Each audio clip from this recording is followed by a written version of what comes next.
without telling nobody yet again. So this is really, really, really impromptu. I'm just chilling today. I'm probably gonna jump right into it. If you saw the title, you can tell I just watched Hocus Pocus, and I'm not feeling like editing or anything like that. And when I went to look at Hocus Pocus, guess what I saw? They made a Hocus Pocus 2, and it comes out in September. So I'm very excited. I'm gonna probably watch that trailer. And I have these little snakies here because I actually made these. I'm going to be doing the that book that she keeps screaming for. Yeah, I'm gonna make one of those myself. And yes, I know they're not the same size, but I was like, I'm just not really into the whole like I'm not gonna make a mold. That just seems like overkill for what I want. And I have like a little snake to go down the spine because it goes down the spine like this. And this also is not perfect. Like one eye is kind of jacked and the other is like, ooh, that's a good snake. But anyway, we just watched Hocus Pocus. Not we, I. Um, I think I want to play it kind of again in the background. I don't know. Cause sometimes people who do like these movies and stuff, like these reviews and stuff, don't really tell you how this is my computer. Excuse me. They don't tell you how like annoying it can be to do a movie review because you end up. Wait, was that still going?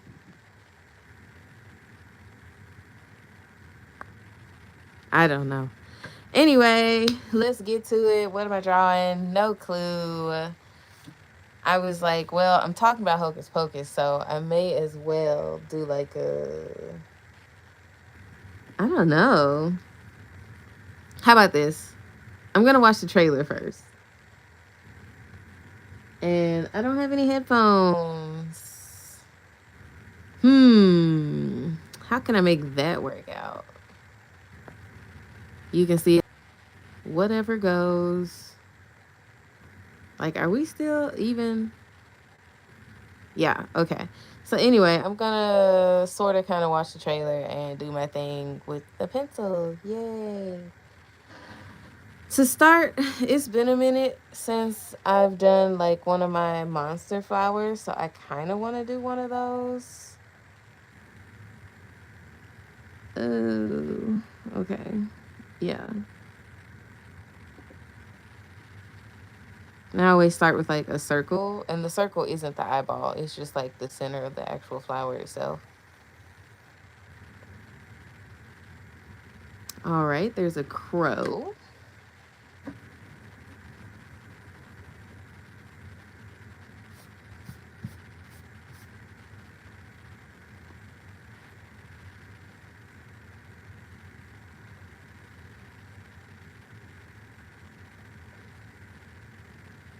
Oh,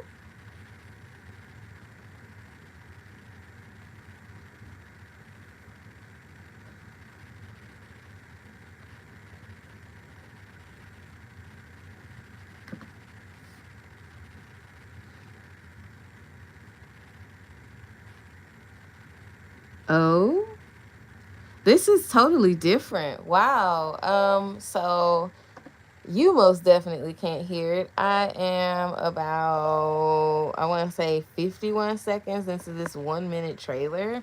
It's like some teen girls who want to be witches, doing their whole like witch pact thing. It's giving the craft. I'm not saying that it's gonna be the craft. I'm saying like the vibe is the craft. What kind of flower do I want this to be even? I haven't even decided that much.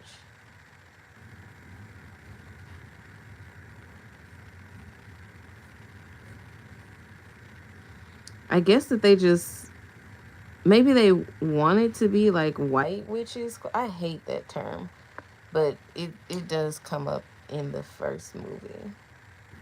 Oh, that's interesting. So the Sanderson sisters come back, and the story.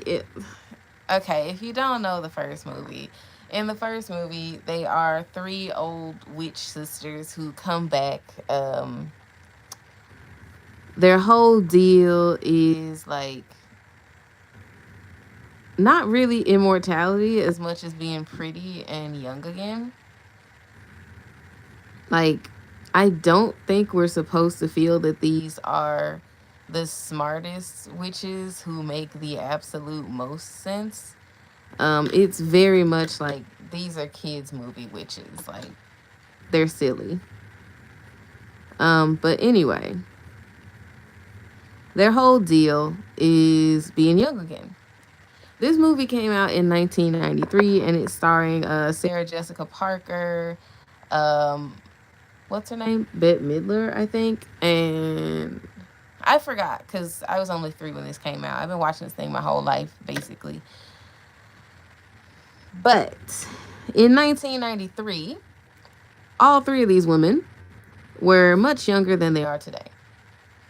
And it seems like Disney is kind of leaning into the fact that they've aged because in the trailer, we see them and they actually look as old as the actresses might probably be. I don't know. Of course I don't know these women, but I don't know if they even look that old. It feels like they're like playing into it, like oh yeah, remember if they don't eat kids, then they get all old and stuff. I think I'm gonna cover that part up, but I'm gonna draw it anyway. But yeah, I'm intrigued. I would like to see it. I'm excited. I would love to have shown you, but I'm not trying to have these Disney problems. I ain't got no fighting Disney money. Look, I don't want the smoke. I'm good. Anyway, back to the original. That's really funny that I would do the second trailer before the original. But like I said, it's a 1993 movie. I feel like if you haven't seen it, you weren't going to, and it's kind of not my fault at this point. Like, this movie is only 3 years younger than I am. But anyway, I'm kind of cheating a little bit here. Yeah, don't mind the food that splashed on my stuff. Don't worry about me, okay? Here we go.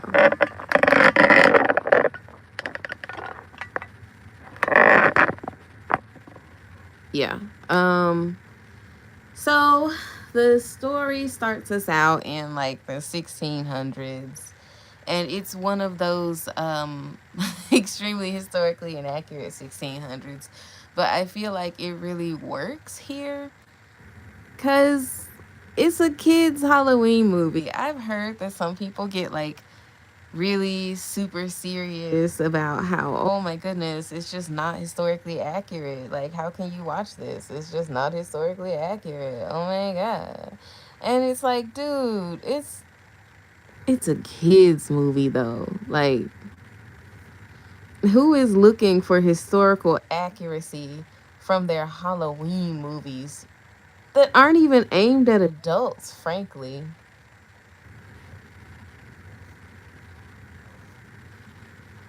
Like, no kid is sitting there in 1993 going, oh, but the costume is just not quite right for 1693, you know?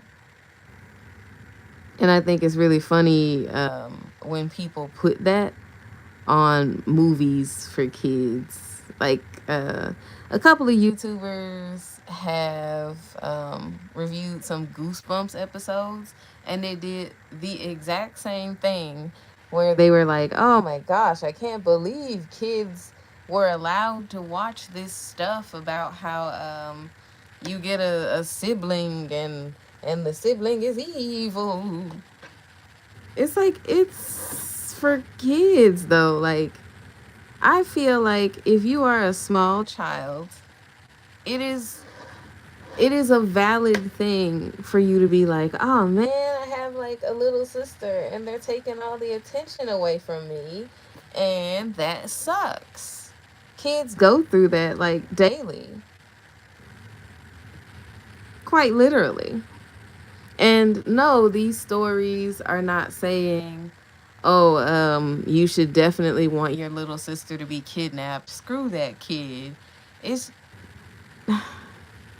it's just weird that people watch these movies that are clearly for small children, and they just, they're like, ooh, hot take time.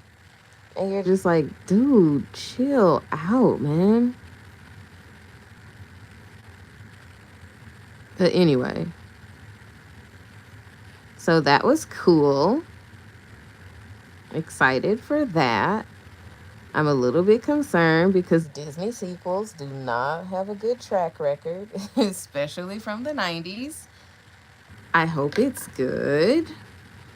Um, and I'm thinking I'm gonna make this the eyeball. What do you think? You can't answer me because nobody's watching, but that's okay. Um, yeah. What was I saying?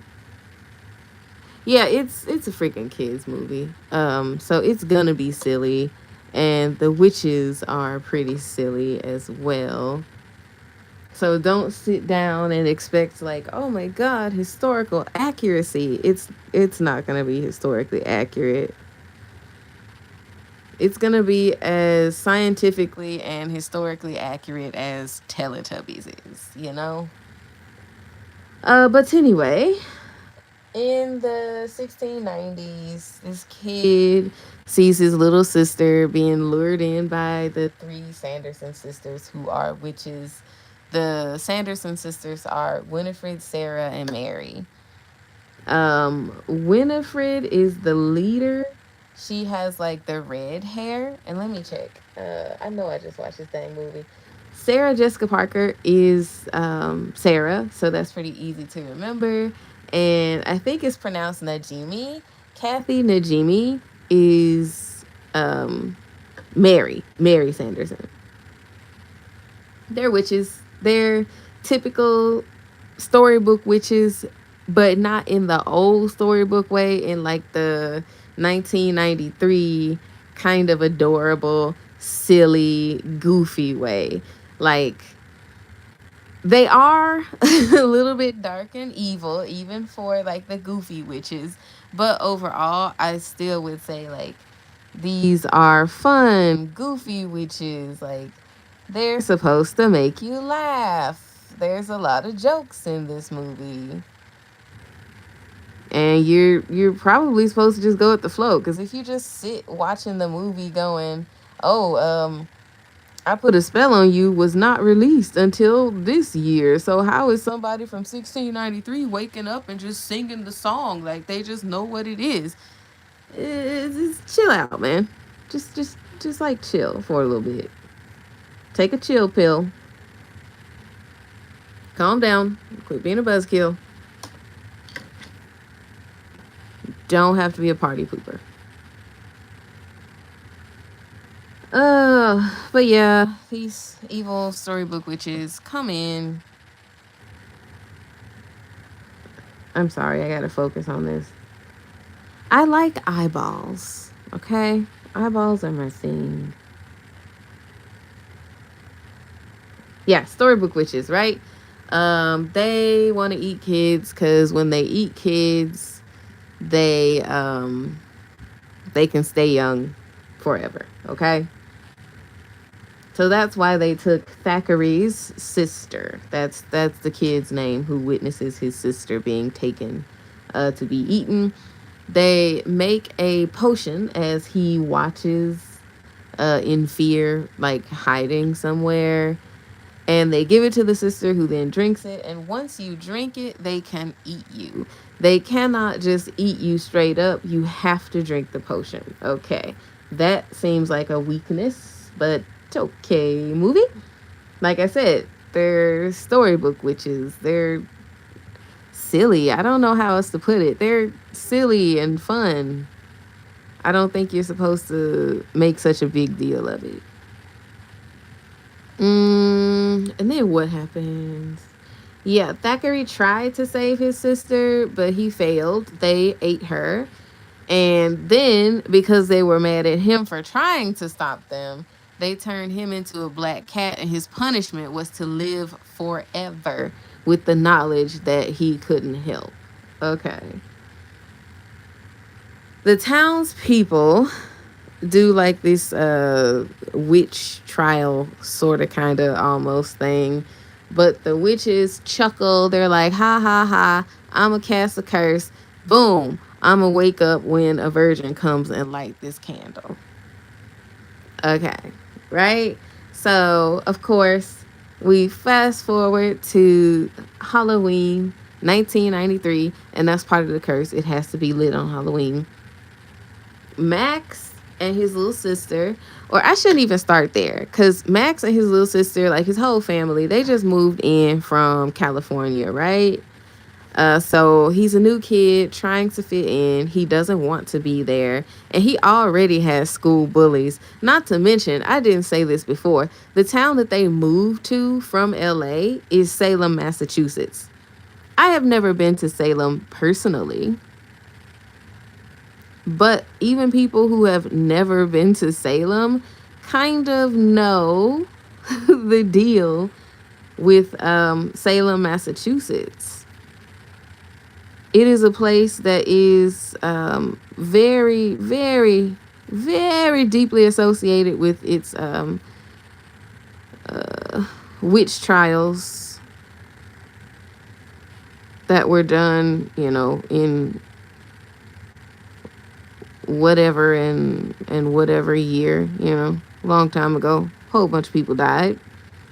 Vast majority were probably not witches. Even if they did like self-identify as witches, it's just a very ugly, wrong thing that the town of Salem has since turned into like it's kind of kitschy thing that they just do, because that's why people go there, to learn about that morbid, ugly past that was really largely, probably mostly just anti-feminist crap. Or I shouldn't say anti-feminist, because they would be like, what is feminism? Because this was the 1600s. But you know what I mean. Like, it was anti-woman BS. It was a way to get rid of your neighbors if you just decided you didn't like them. It was wrong. But because of that, even back in 1993, when I was but a babe, that's just what Salem was known for. So a lot of the people in Salem, like who live there, of course, know about the Sanderson sisters. I've never been to Salem in real life, so don't ask me. Don't ask me if they actually believe in stuff like that. I don't know. I just know a bunch of tourists go there. So it makes sense that you would be in Salem talking about a witch legend. Okay. Where the heck am I going with this?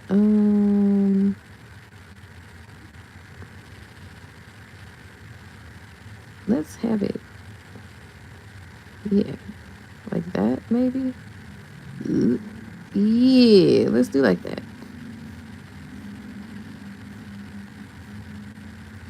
But yeah, their family has just moved to Salem, Massachusetts. And Halloween is around the corner. Max is in his teen angst phase. And he has this girl in the class that he really likes. Of course he does.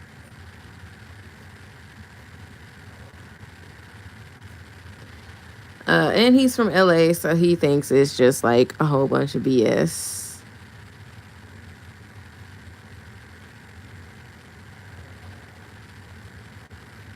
So in class, when his teacher is very enthusiastically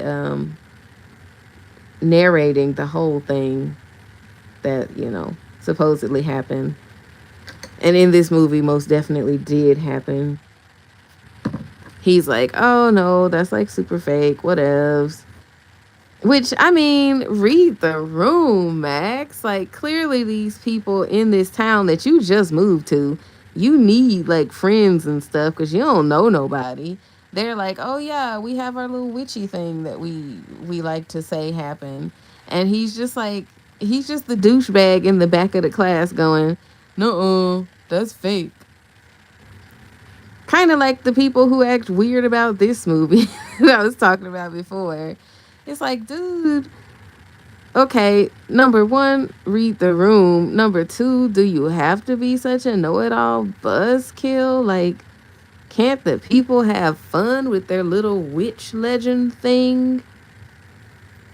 I don't like this flower. I don't like this flower. I'm gonna keep going though. I'm just gonna keep going.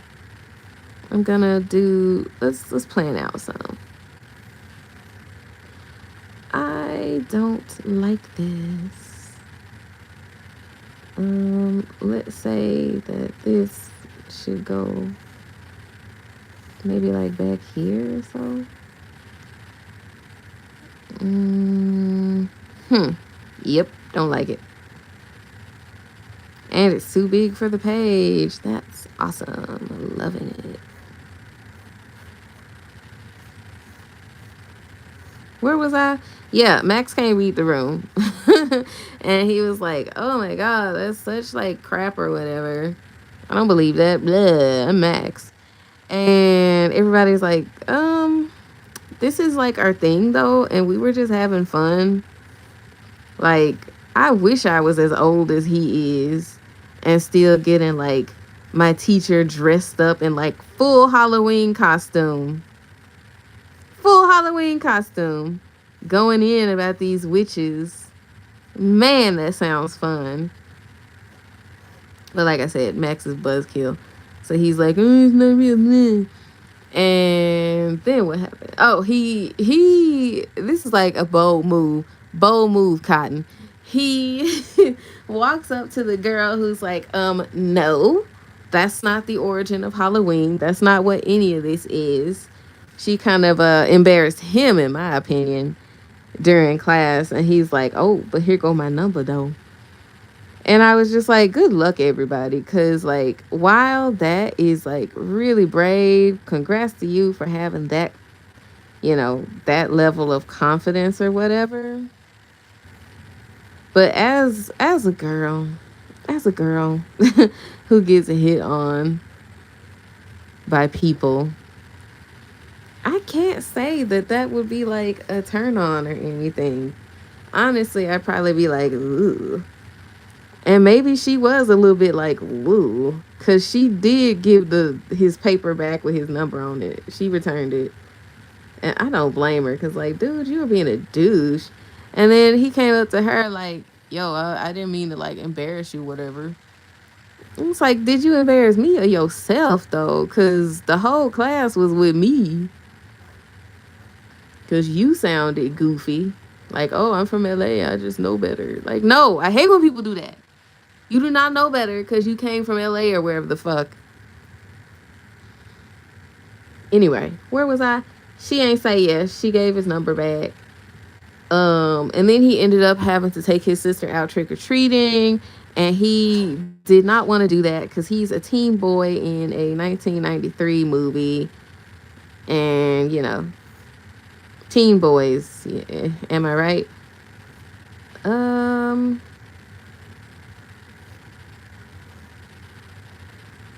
He's like, bleh, Halloween, me.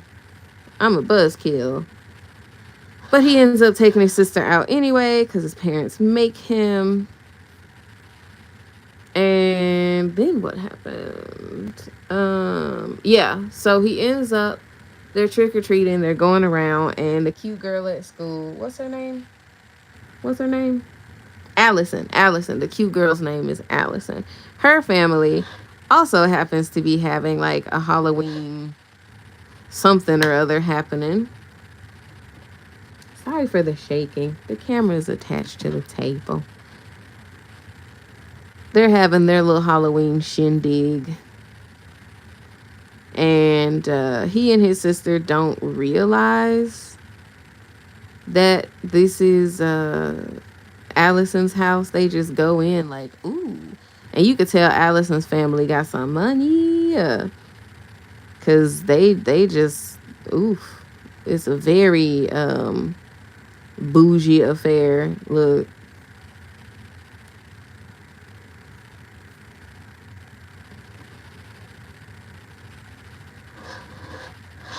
It's alright. I still don't like it, but I'll live.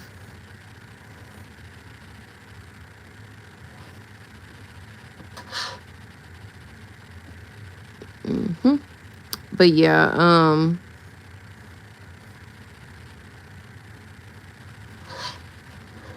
they go up. It's a like whole big thing. Allison comes out and he's like, "Oh my God, it's my crush, Allison." Blah.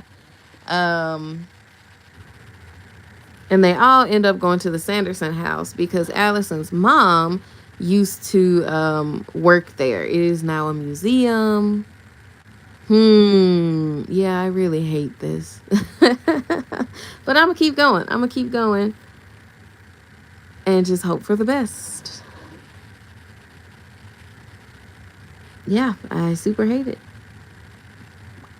And I'm not really sure what to do about that. But I'm just gonna keep going. They end up at the Sanderson house. And because Max is a jerk who doesn't believe, he lights the candle. And what do you know? It's actually real. So, oops. Yeah, I think I hate it. How can I make this like something that I don't hate so much? Like, cause I can't with this. I absolutely despise this. Oh, woe is me. I guess I could make it a little bit more irregular. I don't know.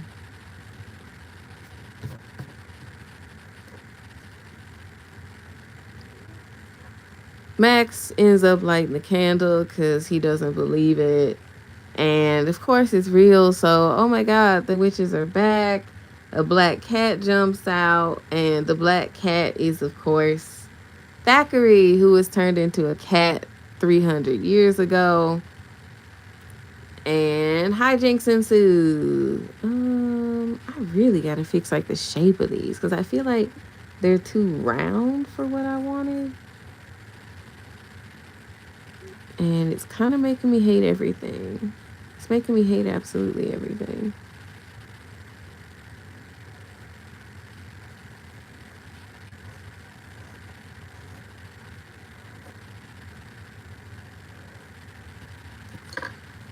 Ugh.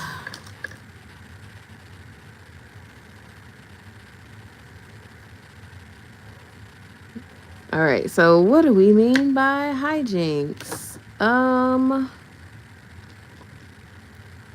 Well, the kids are able to take Winnie's, I call her Winnie, like that's my sister. Look, Winifred's spell book, which she got from the devil himself. It's got all of her evil stuff in there. All the stuff that she can do to people is written in there. And she apparently does not remember much from it. Because the kids take it and she is basically useless. She hasn't remembered the one thing that was gonna give them eternal life, right?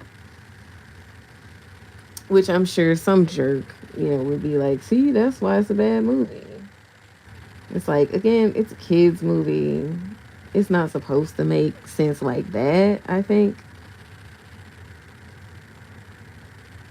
But yeah, she don't remember nothing in the book. So when the kids take it, it's like, uh-oh.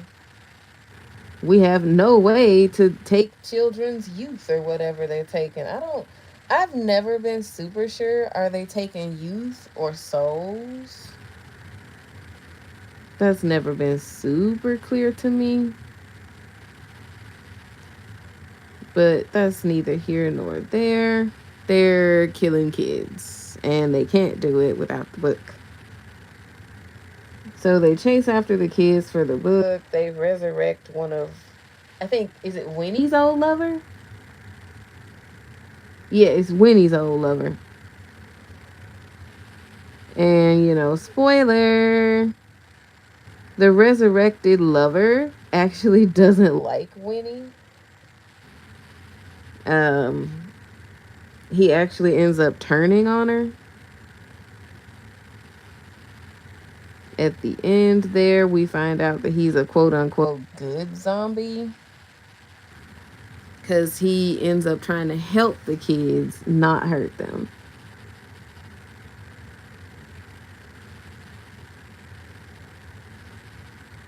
Uh-huh.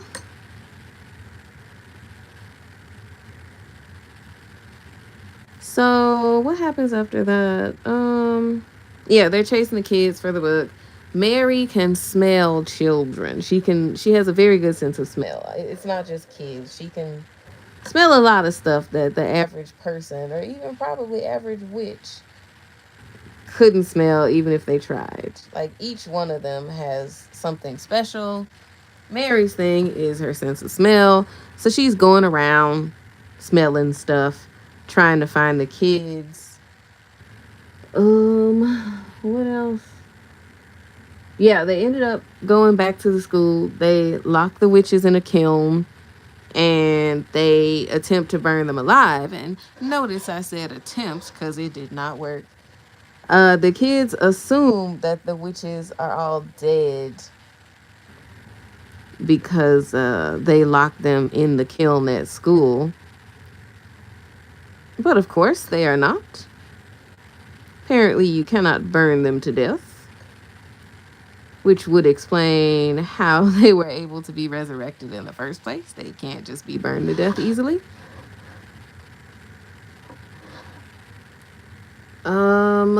Yeah, they come back and they're like really upset. They can't find the book. Oh my God.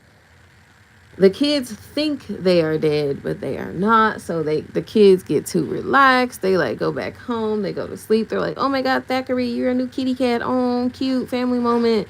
And they all fall asleep. And it's really cute and tender. It's like, oh, it's a family. But like I said, the sisters are not dead. Just pissed.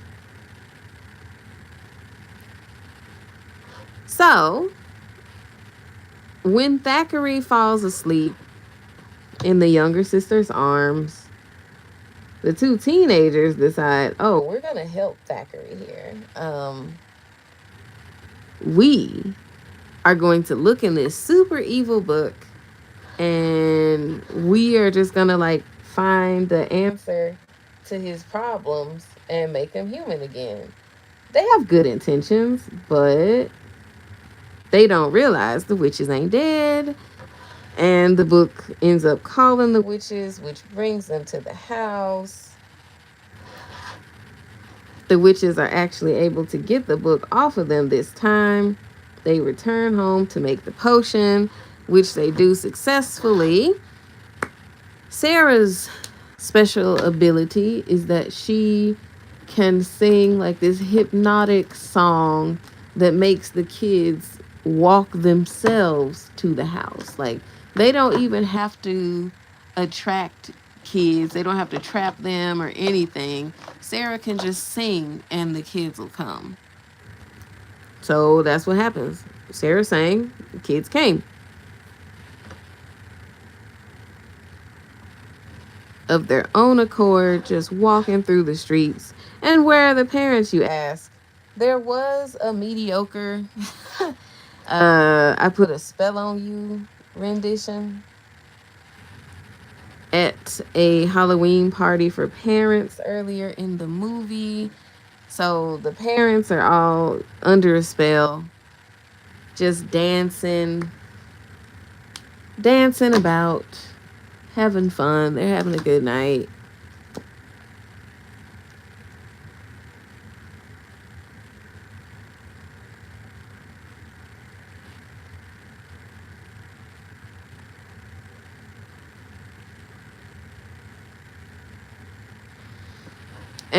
And throughout the movie,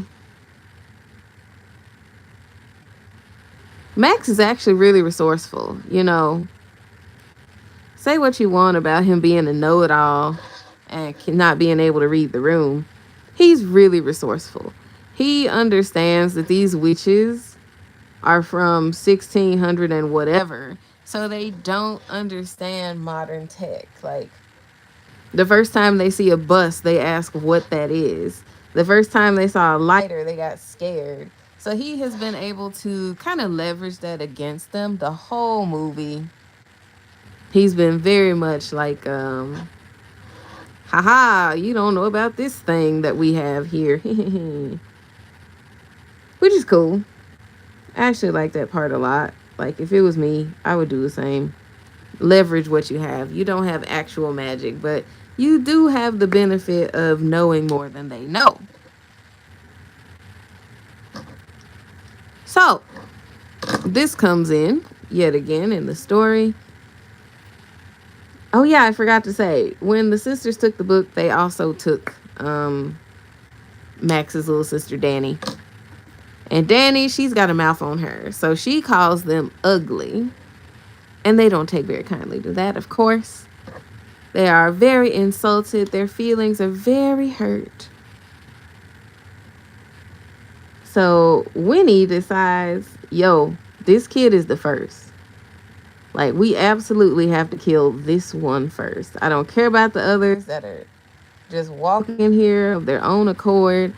I need to have this one for dinner. Right.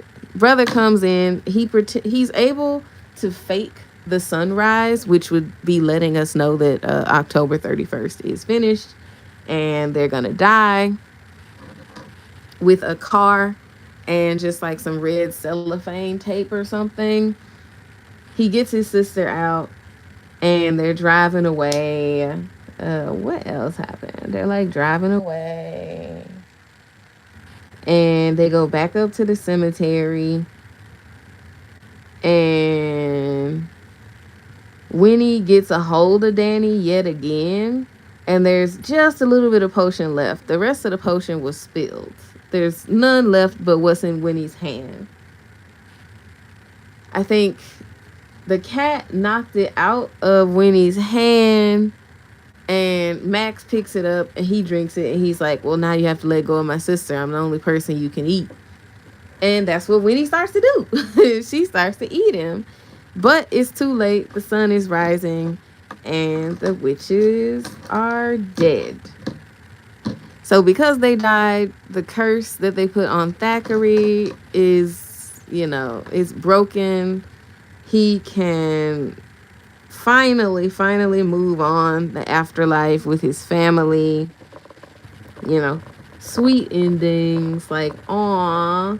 And the zombie dude goes back into his grave. I thought that was really cute too. That was such a cute scene.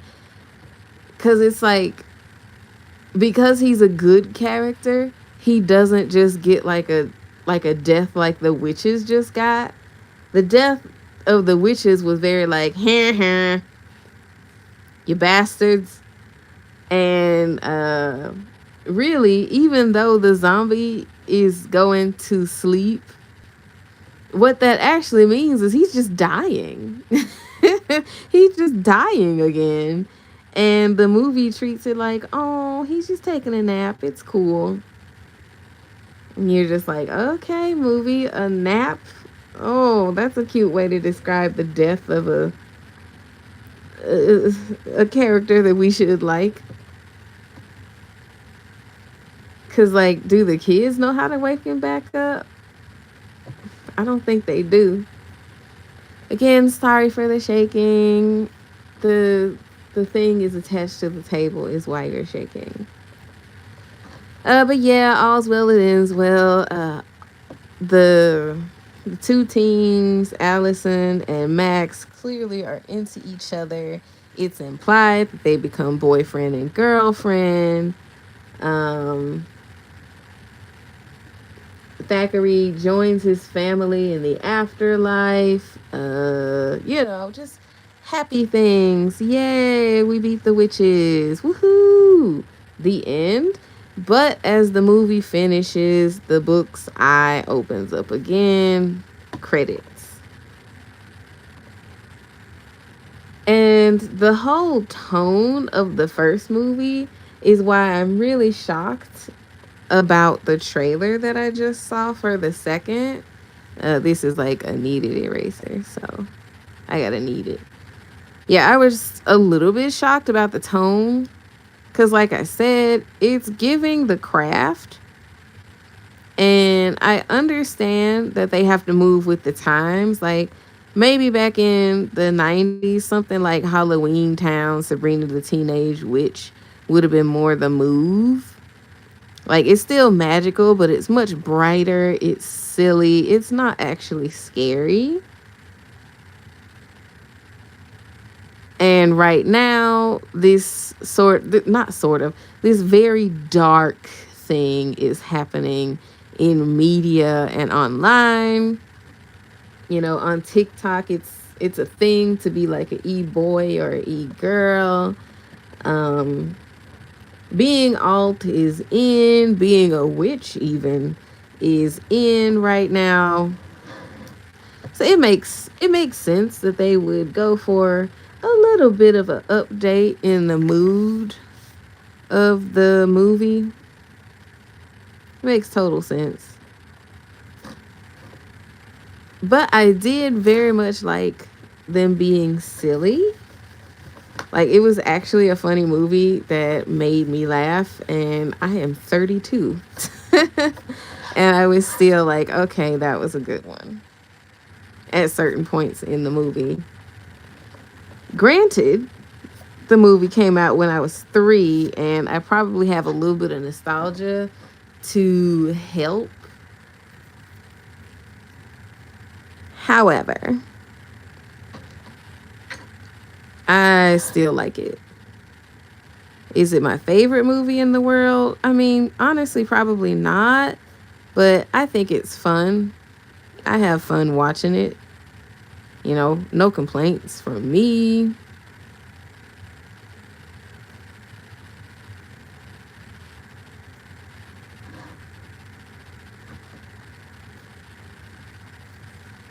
Yeah, I don't like that.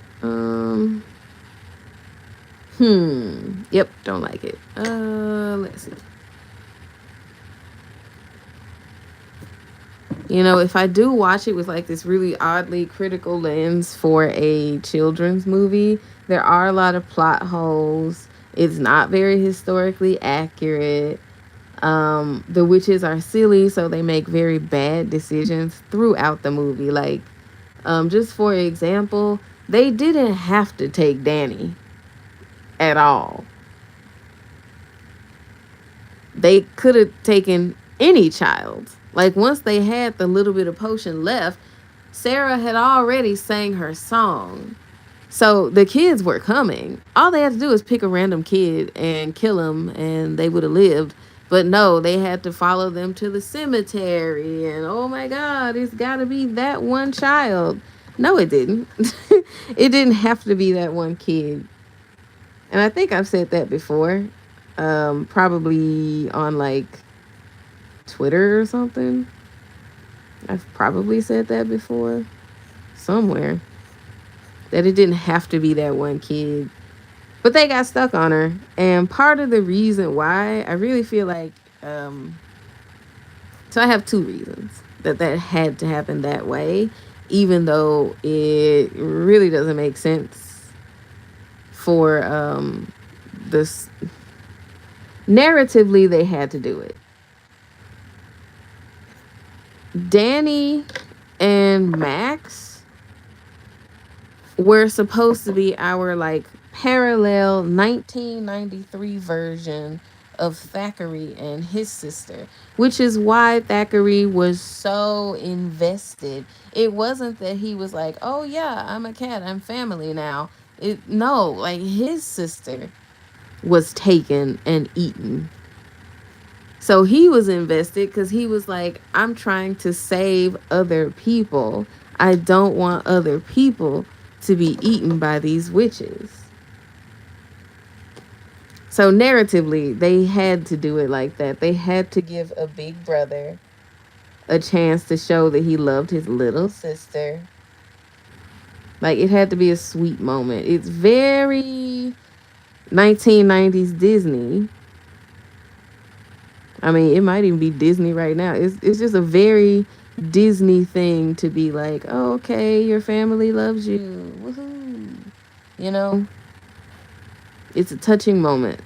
And that's really all it had to be. It didn't have to do some weird historically accurate whatever. All it had to do was mirror the situation in the beginning where Thackeray was not successful in saving his sister. And that's what it does.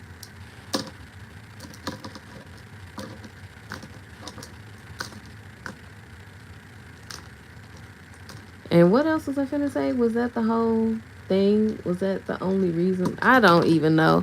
But it had to be like that, okay? They wrote it so that it had to be that way.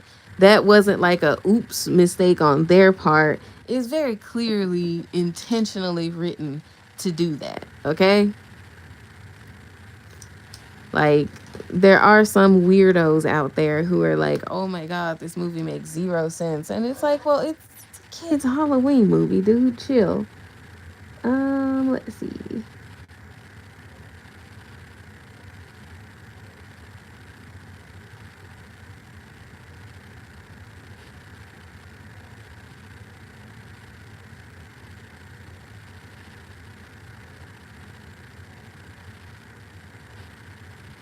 And what else was I finna say? Honestly, don't know.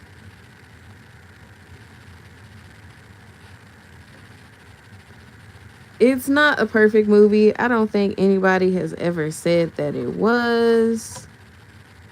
I don't know that there is a movie that would be like universally considered perfect. It's all very much you know, personal opinion or whatever.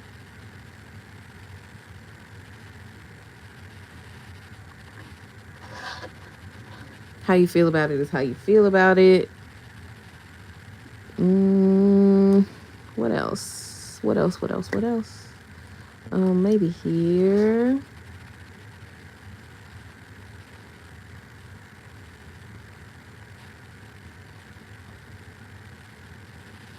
Hmm.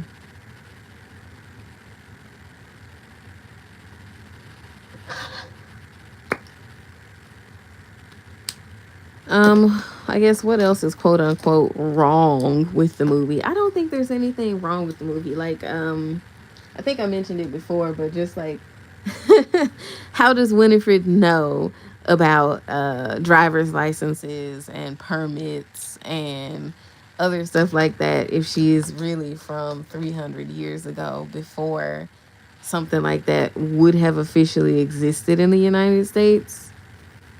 Like, does she even know how many states there are? You know, stuff like that. But I don't know. I can't say it enough. I feel like if you think about that type of stuff while you watch this movie, you're kind of a buzzkill.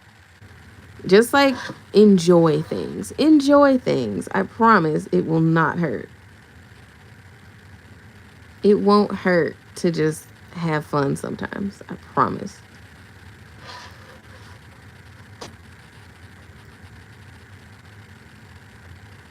Just like chill. Take a chill pill. Relax. You'll be fine. Um, so there's the flower that I hate. I'm gonna color it too while I'm here. Why not? Let me get some of these eraser marks off. There's still quite a few. Not eraser marks. Oh my goodness. Pencil marks. Ugh. My brain.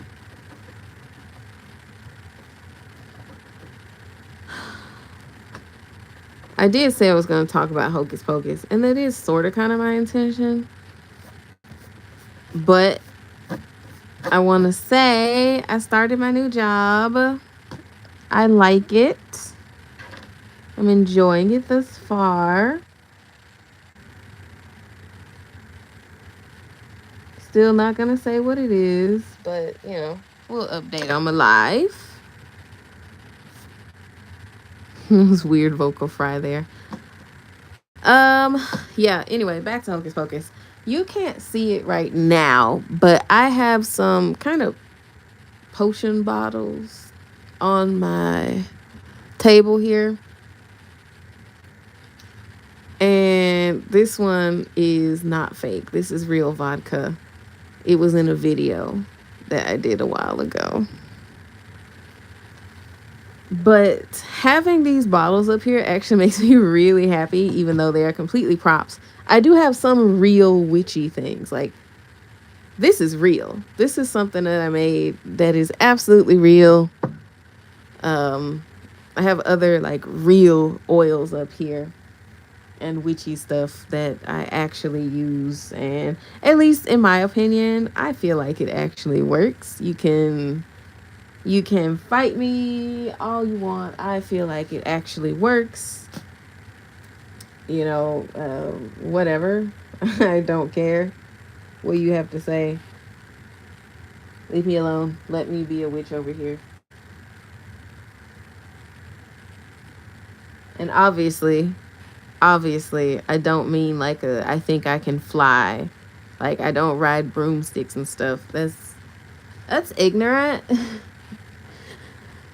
But what was I finna say? Oh yes, I'm gonna make some movie props. In the movie, they talk about little potions and stuff. One thing that they mention a lot is something called oil of boil. It sounds absolutely disgusting, and I've decided I must make it. I think I'm gonna make some boils, like boils that would be on a human. I'm gonna make some fake boils and put it in there. I might also just add some generally just gross stuff to it, little razzle dazzle, make it interesting. Excited for that. And I mean, obviously, I'm making the spell book too. I will be hand sculpting a lot of the things. Like, you can tell I made this by hand. It's made with clay. It's oven baked clay. Snakes are not hard at all to make. They're actually very fun. And here's like another real witchy thing that I have. I made this snake. Yeah. So, and his eyes are little amethyst beads. I'm gonna add like some fake stuff to my little witchy end table here. And it's gonna be fun. And some of it's gonna be Hocus Pocus, because I'm 32. And that's how we all know that.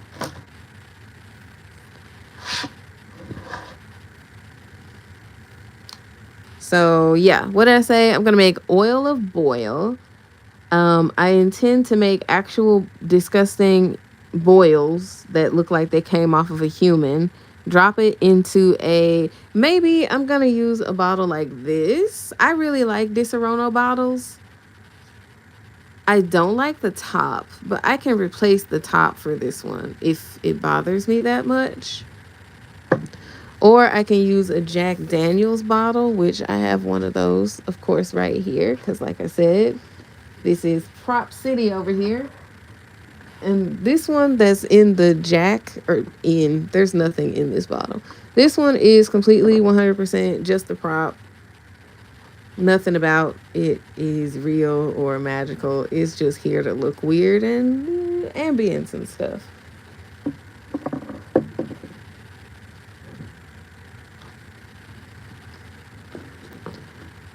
I'm very much into this. I love it. It's making me very happy to just even look at my table. It's a happy place. It's a nice, happy space. Oh, you know what I should have used? Purple. That would have made more sense. Why did I do that? Why did I do that? And the other thing that I was going to make, aside from the book and oil of boil, they also mention a dead man's toes. That's part of the potion that is going to give them eternal life or whatever the heck they were trying to get. I just watched it and I'm still like, girl, I don't know what they was. I don't know. What was they aiming for? Nefarious things. I truly don't know.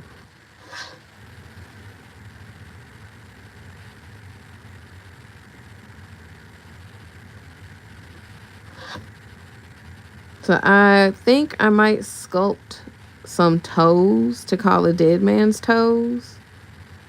Another YouTuber named Jackie Arment.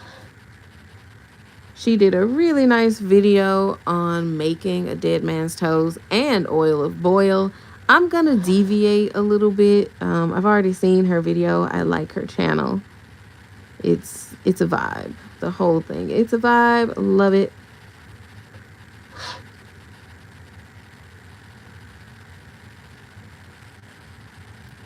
I discovered it when I fell into making fake potions YouTube, which that doesn't sound like it's a thing, but that is totally a real thing. There's totally a few crafters who just are like, I like magical stuff, so I'm making fake magical stuff. Screw you guys. And you know, obviously some of them are Harry Potter fans, but you know, it's not really not my it's not really not goodness. It's not really my place to be like, "Oh yeah, forgive the turf." And that's not what I'm finna say either. But I grew up watching and just reading. I loved me some Harry Potter, so like it really broke my heart to see that she was like that. And it still kind of does, because it makes me so uncomfortable now to have liked it in the first place. You know, yeah, Harry Potter always has some issues with anti-Semitism and a lot of other stuff, really. And I'm not even gonna sit here and say like, oh my god, it's like the best written thing ever. It's not even that. I just liked it. I was a kid. I liked it. I liked the magical stuff, and it really scratched that itch that I had. It filled that like space that I needed it to fill, and it made me so sad. Because even when I don't want it to, if I allow myself to forget how awful that person is,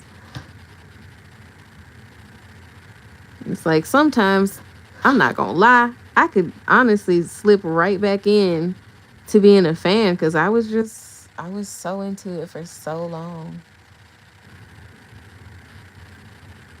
But, you know, I feel weird now, so I don't feel comfortable anymore in it.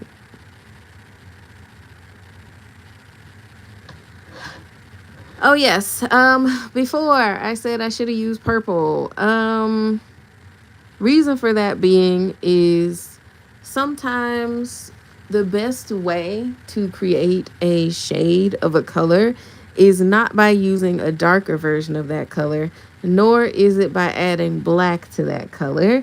Sometimes the best way to do it is by using a complementary color. So this is a light yellow, add it to light purple, and you get like this really nice shade. Some people would look at this and they would have no idea that I use purple at all. And that's the point. That's what we're going for.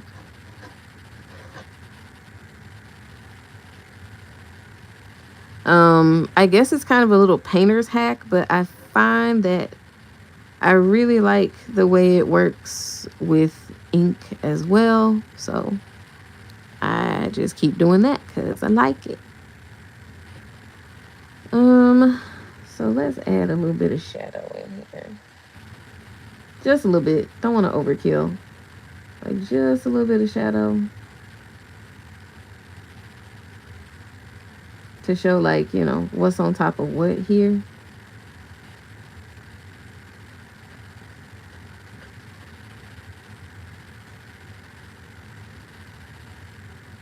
Just a scooch of shadow. Just a scooch. Yeah. Yeah. I think that works. Gonna need some down here.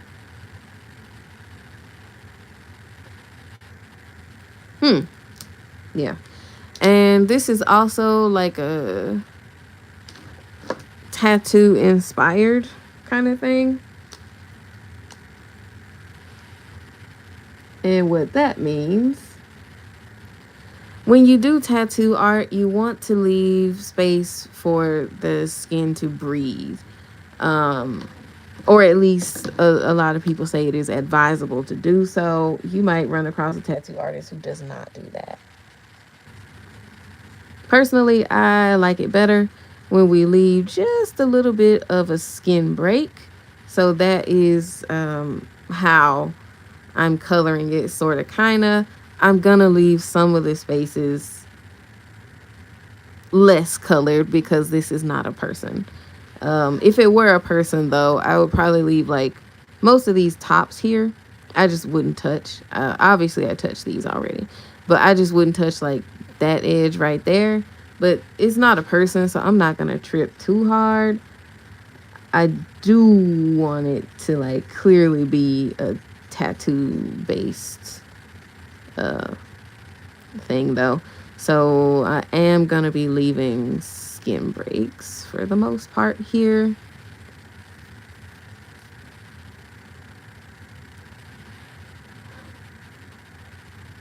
Personally, when you leave that white space in the tattoo, it helps it read a little bit better because the ink is gonna keep spreading out under your skin, like no matter what. Even if you have like the absolute most perfect tattoo artist who never makes a mistake, ever, ever, ever, just the way that your body heals, the ink is probably going to change over time. Some of it's going to fall out, some of it's going to spread out, lines are going to get fatter, um, all of that stuff.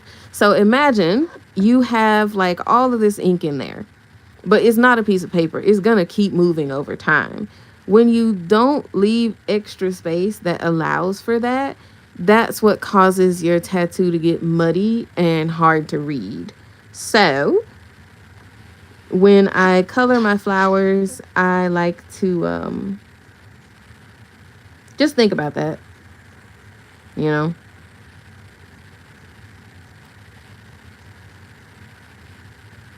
Um, let me go in here.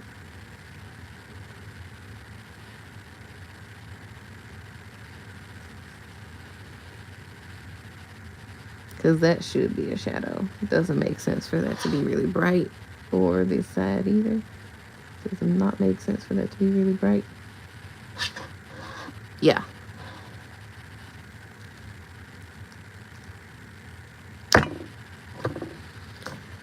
Um, and for the outside of the flower, oh, did I color this already? It doesn't look like I did. Yeah, and for the outside of the flower, again, I'm going with like this kind of tattooy kind of deal. So same thing, I'm gonna leave a little bit of space up here. But I've said it before, I really like the way that Heidi Fury does her designs. So I might just I think I'm gonna do a pretty solid line up to about here. Yeah. Let me just pick what color I want. Jeez, what was I talking about? Oh my gosh. I am like the worst at remembering stuff. It's awful, y'all. It's bad. Obviously not green. That would be weird. Because then the leaves would be green too. Should we go blue? or pink, blue or pink. I kind of want to go blue. Let's go blue. But I have a different one that has a blue eyeball in it. Let's go pink. But how pink do we go? That's the question. How pink are we going? I don't even need all of this pink that I just pulled out right now. Is this the same color? That's like the annoying thing about working with Copics. Sometimes you'll accidentally pick up the same color. So I like to, before I go buy markers, because I like to do it in person so I can test the colors, I will like actually take pictures of every pink marker that I own if I'm looking for a pink. Because I'm tired. I'm tired. These things is way too expensive to be playing around like that. Should I put lines on this part? Decisions. Let's not do that. Oh yes, and same thing. I want to use pink. So what I'm gonna do here, I don't want to go too dark. I'm a little bit too chicken for that. I think I'm gonna use a green, like a really super light, the lightest green that I own. The 00 is usually pretty light. And I'm gonna do the dark parts of the outside leaves.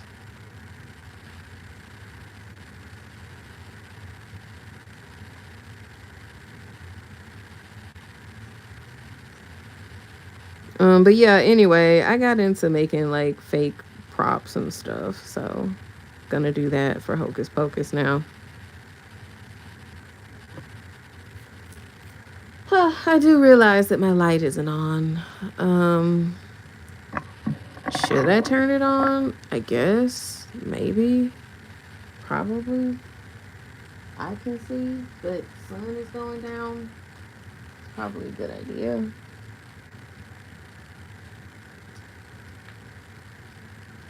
Like, yeah, it sounds really weird and nerdy for me to be sitting here going, how can I make props of something? But I'm gonna do it, you know, whatever. I'm just gonna have fun.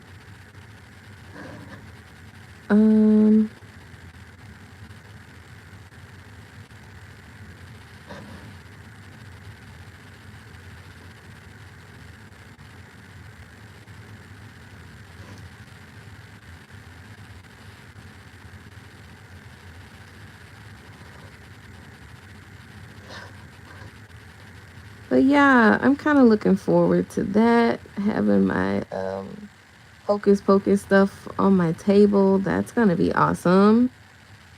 It's a very nerdy endeavor, but I'm having fun having pretend witch things in my house, even though I'm an actual witch. But you know, fantasy witch and actual witch is two different aesthetics. And like I said before, if this were a tattoo, I would probably leave a little bit more space. But it's not a real person. It is alcohol marker. And I do want to soften up some of these edges. So I'm going to come back in here with yet another super light yellow. Like the lightest I can get it, and start softening up the edges. And then I'm going to come back with a... you could do the same thing with just alcohol, honestly, probably. Because it is an alcohol marker. Once you add alcohol, it's going to move the ink. It's going to dilute it a little bit, even if it's already down on the paper. But this is just going to make a smoother transition to white, hopefully. Hopefully. Like right now, it's very like a harsh, like, oh my God, it's white now. But sometimes when I do like a nice transition in the 00 range, you don't have to go over it perfectly. Just wet it up a little bit. And you come behind that with a, where is it? Colorless blender. Sometimes it does the trick.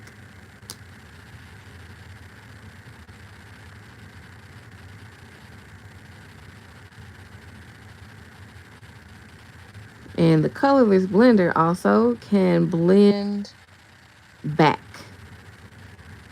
So like if you're really careful about where and how you apply it, you can actually blend things back a little bit.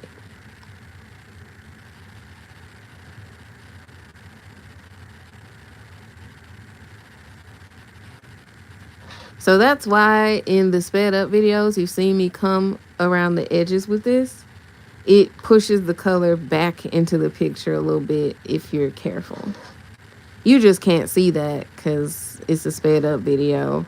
And I'm not explaining the concepts that I'm using in the sped up videos, more likely than not.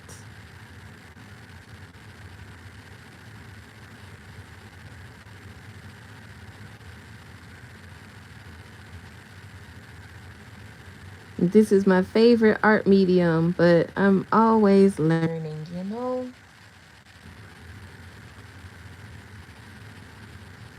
But anyway, I'm sitting up here just chit-chatting at this point. What else is going on? I don't know. Right now I'm just doing this picture. I don't know. I do not know. And I don't really have anybody watching. So there's no one to interact with. It's just me.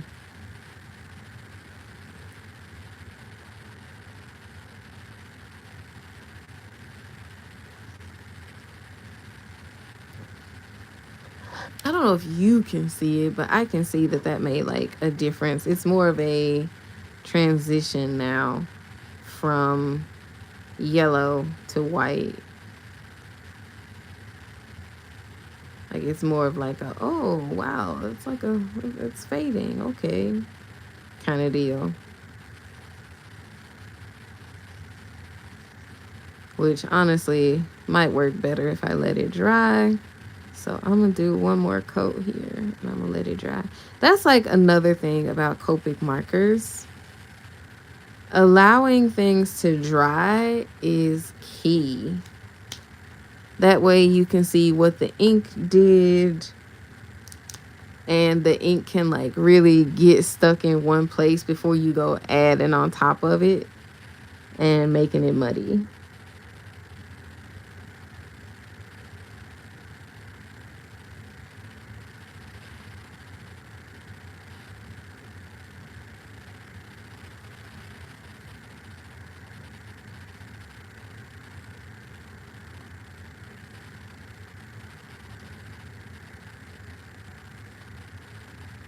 Oh, I guess I could go up for that one.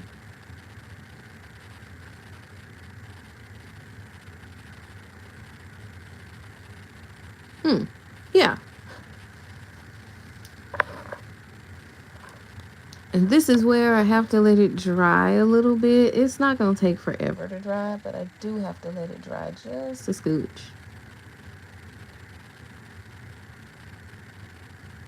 To really get that color to stay right there. It needs to dry just a teeny tiny little bit. Not a lot. I think I'm going to use this one as the main color. And maybe I can blend it with a little pale pink, maybe. Maybe. Yeah, I don't know actually. That yellow is not going to dry for a minute, so I'm not even going to try it.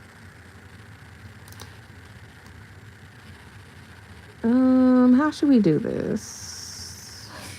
I don't know.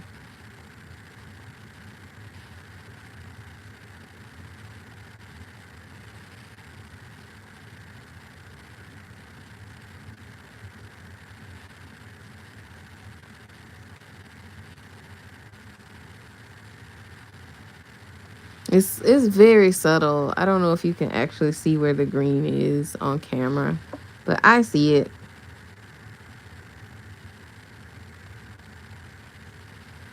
And another cool thing about Copic markers, you can layer them. So if I go over one area 3 times, but another one 5, you will see the difference.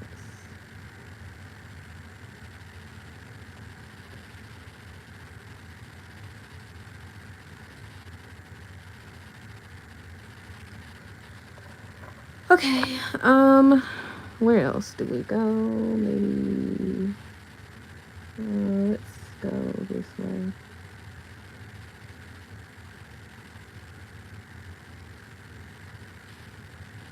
But it works better when you let it dry.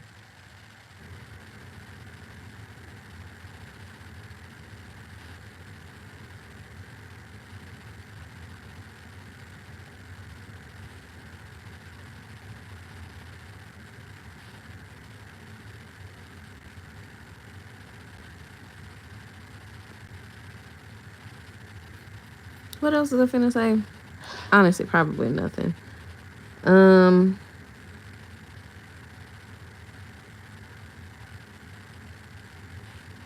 I don't have any plans for this Halloween. I don't think I work Halloween.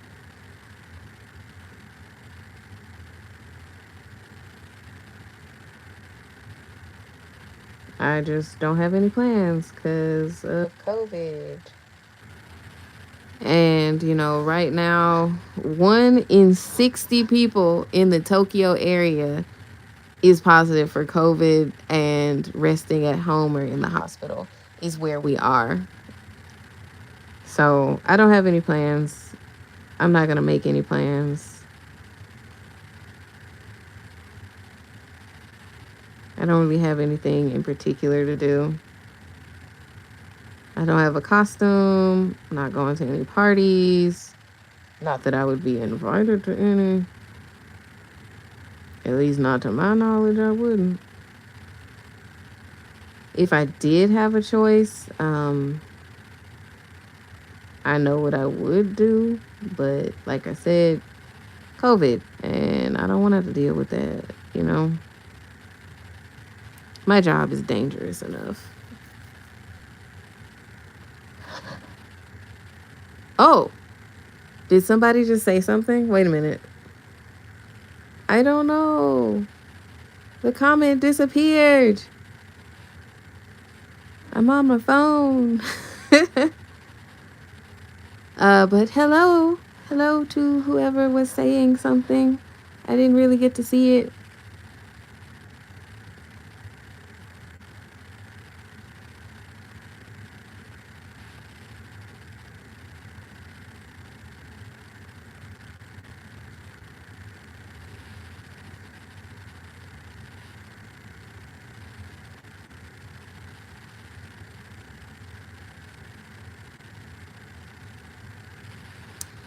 Maybe just maybe. I think my new job would have a Halloween event. I would be interested in being the Halloween girl for that one.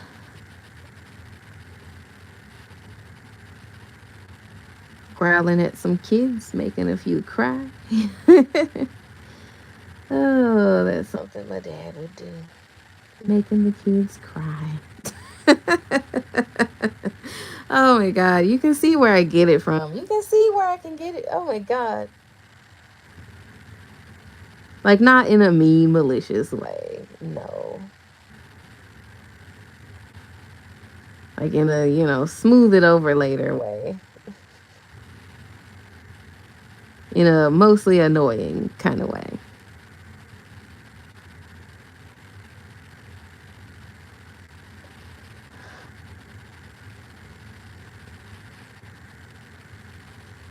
The kids will roll their eyes and be like, okay, teacher, kind of way.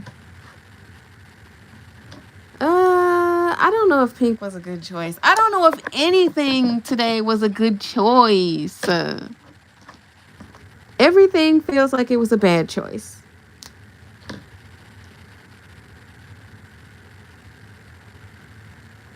I should have gone blue, shouldn't I? Oh, wow. Look at this. I'm just making bad choices. Oh, wow. Just terrible choices. And now you can see how I do my eyeballs. So if you actually look at an eyeball, it's not just like a flat color. It's maybe a few different hues.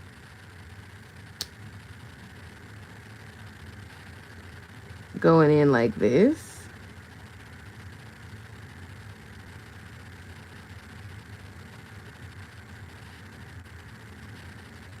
So that's what I do. I pick up a whole bunch of different browns and I just go to town until I'm satisfied with what I see.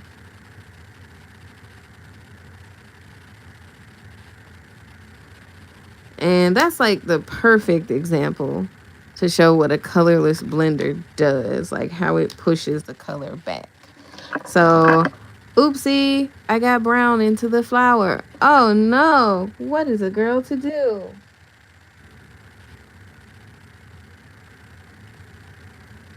Push the brown back, dilute it, whatever you want to say I'm doing. Add a ton of colorless blender. No, I didn't. It's gone. What brown? That never happened. Let's see. I need to make that a little bit more, I'll take it. I would like to make this a little bit more blendy.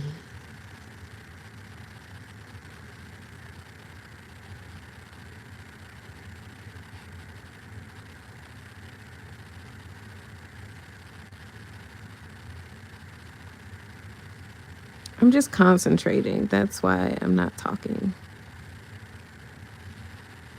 Like, this is why I do so many without talking, because sometimes I just want to shut up and concentrate. And frankly, I don't always have a whole bunch happening. Or, I mean, I say that as I actually do have quite a lot happening in my life right now. But it's not stuff that I feel comfortable talking about on YouTube, telling everybody my business, Sometimes you're just like, yeah, I'm going to keep my mouth shut about that.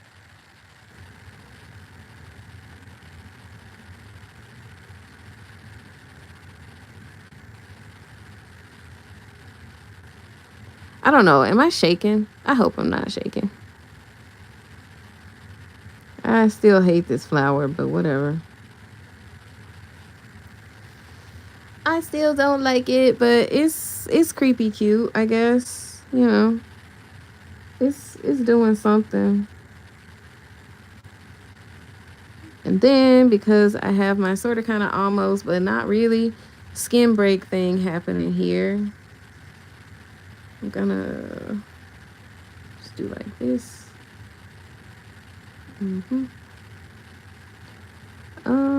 Yeah, let's do like this, just a little bit. Oh, I forgot one. Ow.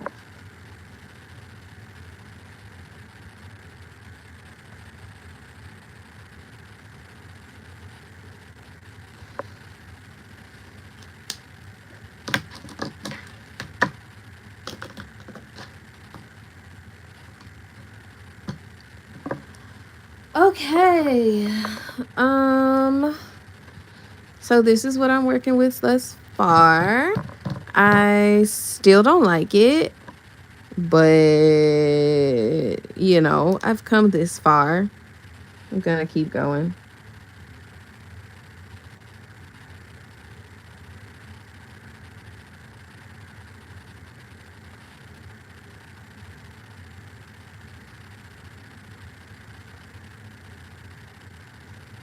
I think I might actually just take some white in some of these areas.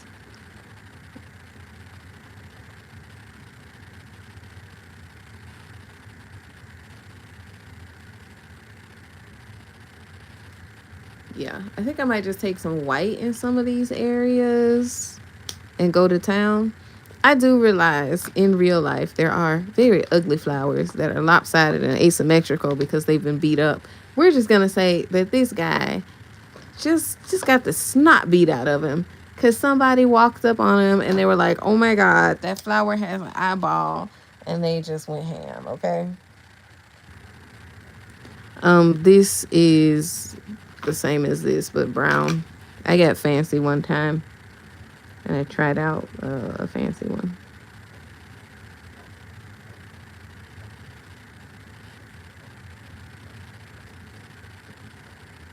You don't have to get these from the company that does Copics. You don't have to. They have other companies have different pen ink or liners that work for Copic markers. But if you don't get the right thing, your it will smudge when you start to add the actual like marker. So like you saw me earlier, I was able to do like that and this black didn't go anywhere. That's because I have a particular multi-liner that I'm using.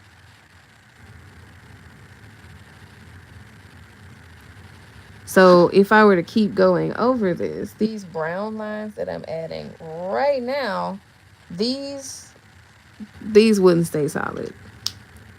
They would get muddy and murky.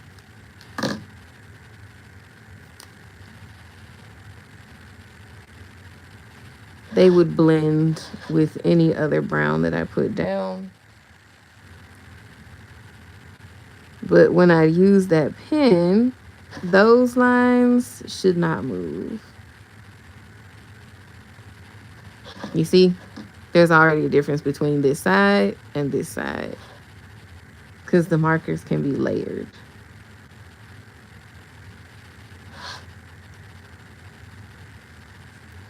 But I kind of like doing it like this. I think it helps me mimic an actual eye as close as I can get it on paper. I don't know. It's pretty cool, in my opinion.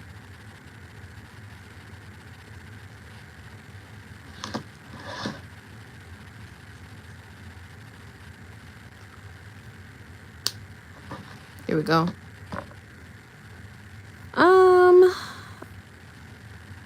I hope you guys can't hear me scratching. That's like super embarrassing.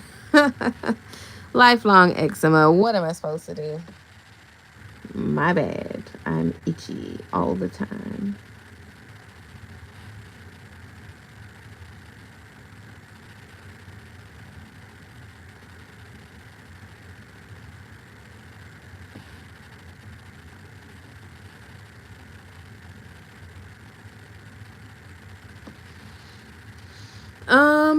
What else is going on? I keep saying that because there's really nothing happening. Like, I promise. I am just, there's nothing that I want to talk about online, quite frankly.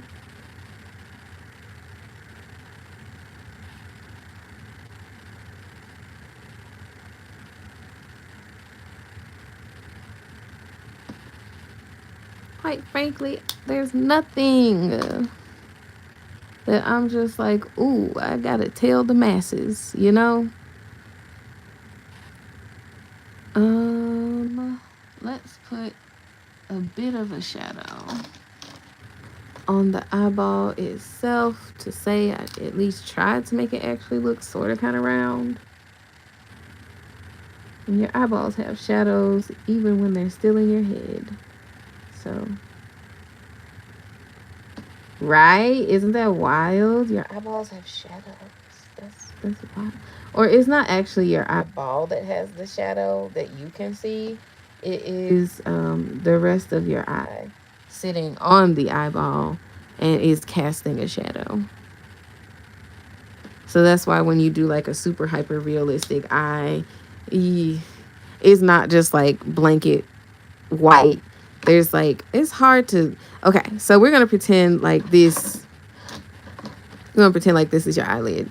Usually when you do like a super hyper realistic eyeball, there's going to be a shadow coming right here. And if you go and look in a mirror and like look at your eyeball, you're going to see a little shadow from your eyelid is on your eyeball. Isn't that gross? Ew. Yeah. So let's put these browns back here. All right. So this is what I'm with right now. Yeah. We still need some green. We're going to use a brighter green. And I'm going to actually make my tips pink. Not all tips. Just some tips.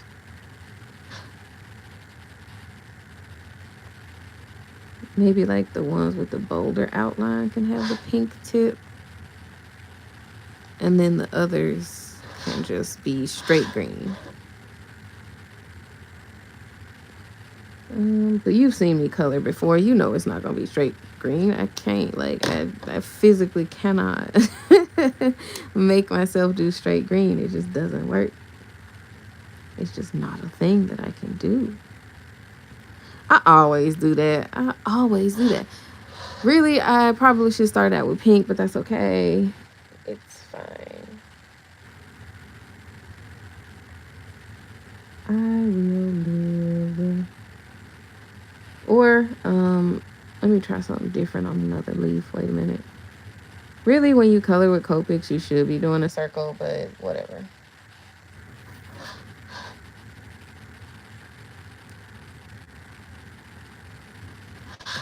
Whatever. As long as the ink is on the paper, it doesn't matter. As long as it's cute, whatever.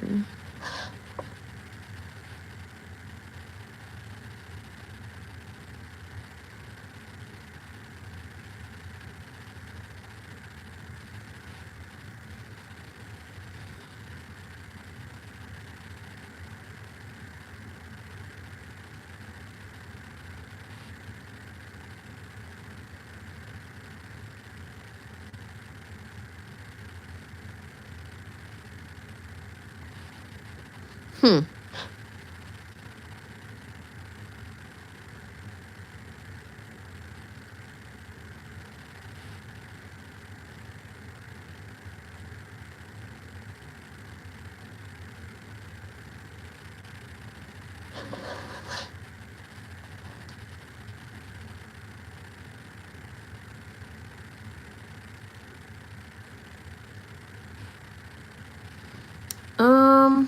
I guess I can state the obvious here. I'm already sort of kind of looking forward to Halloween. I'm excited for Hocus Pocus 2 now that I know it exists.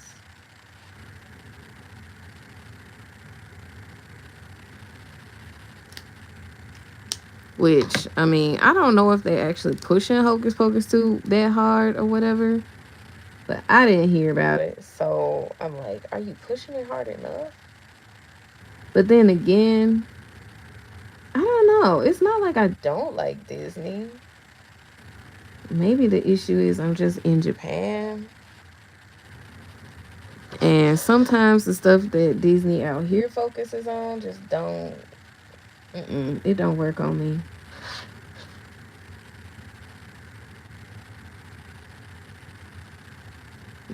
Especially at like Disneyland and stuff. 90% of it doesn't work on me.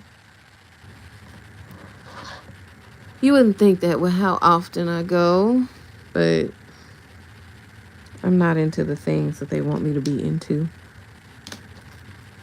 Like Duffy. I'm not into that. I mean, Duffy's cute and all. I'm not into it. I'm too American.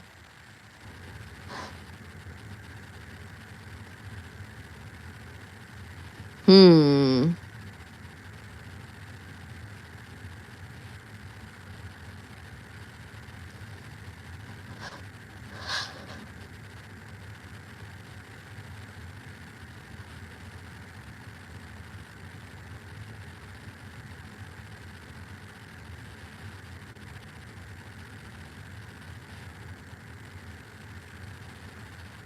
Hmm.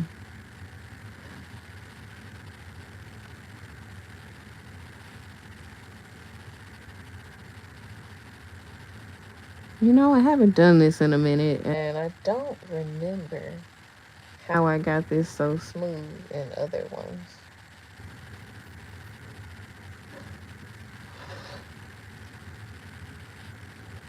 But I'm gonna try.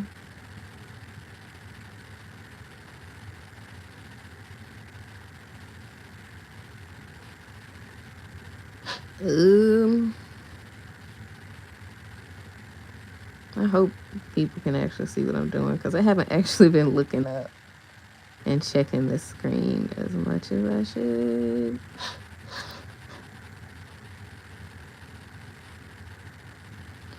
But you see what I mean, though. Like, I mixed pink and green, and I got like this weird brown.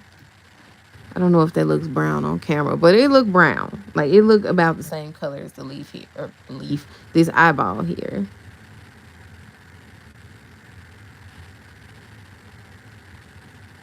So when you are trying to make like a shade, sometimes that is the best route, to just go like, boom, complementary colors. Let's keep using this one actually. See if I could. I don't. This is a little bit dark. Do I have a lighter green? I need to buy one. Jeez, how did I do this before? Like, this is legitimately hard. How did I do this? Was that it? That might have been it. I don't know how I did this before. Help. Somebody come help.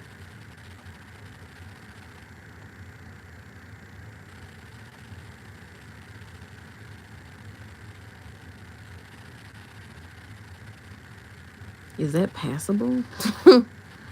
Look.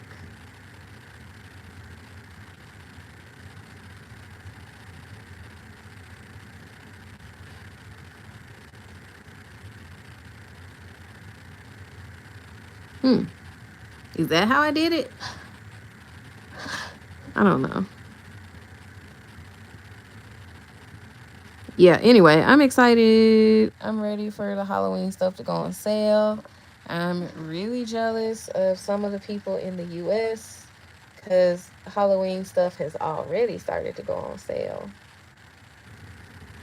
Like, I've seen Bath and Body Works got stuff out. And I want some of that stuff, but can't get it. Every summer, I specially order candy corn from over there. Because summer, you have to get it early. Like, you can't be buying jackets when it's already cold out. You have to, like, get on it, you know?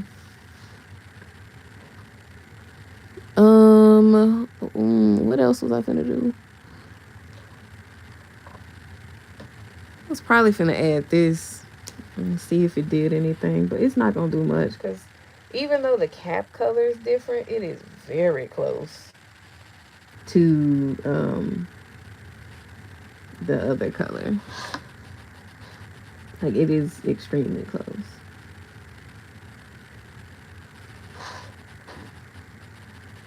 Like, when they dry, one is clearly darker, but It's nothing to like write home about or anything.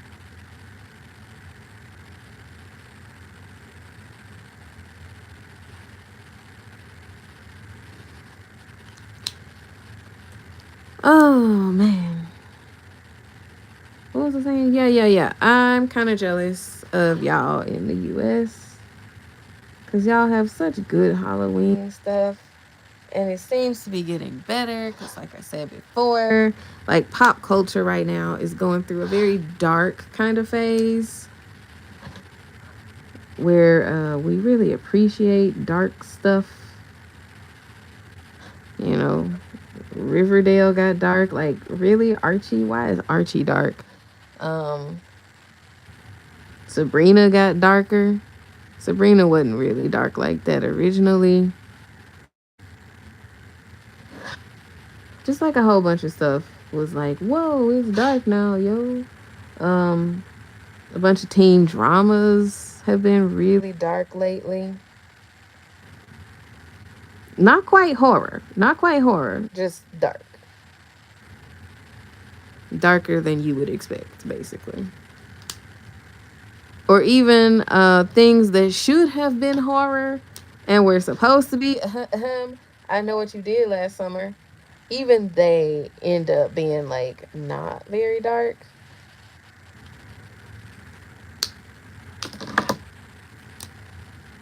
Let me put like just a scoop right there.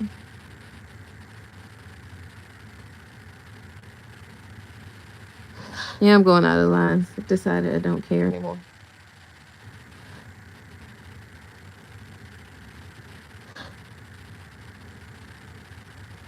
But that's what I get for doing a picture I don't care about. I was never super committed on this. But whatever. Yeah, practice.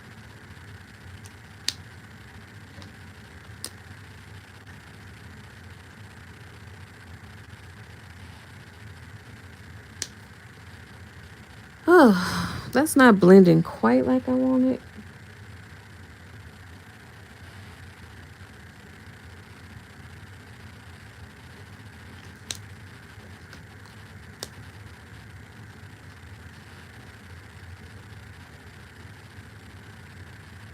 Yeah, it's not really doing what I wanted it to. I don't appreciate this, Marcus.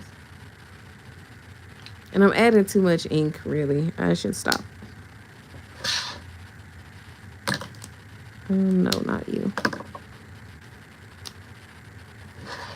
I was gonna do like some tattoo flash of the Addams family because there is an Addams family coming out on Netflix. It's a Tim Burton directed one, which he has said some grossly racist stuff in the past about the way he casts his movies. So I feel like if somebody over there has half a brain, he just gonna make something with just like all the black people in it. Like, look, y'all, JK, you can be in the movies too. My aesthetic is not a white people only aesthetic. That's totally not what's happening. Oops. My bad, y'all.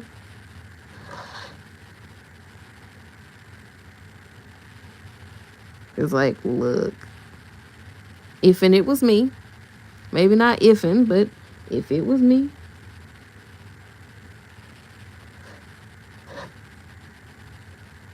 like, I like Tim Burton's aesthetic. I think he's very unique. I don't know. I don't know about all that. I don't know about that over there. Yeah, this is my ugly flower that I don't like. It's done. That's for sure. It's done. I don't like it, but it's done. Let me pick it up.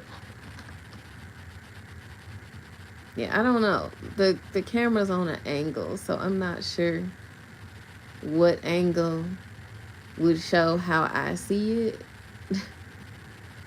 But this is what it looked like. And that was Hocus Pocus, which I stopped talking about for quite a while there. But whatever. I guess I should sign it, even if I don't like it. I should get used to signing my artwork.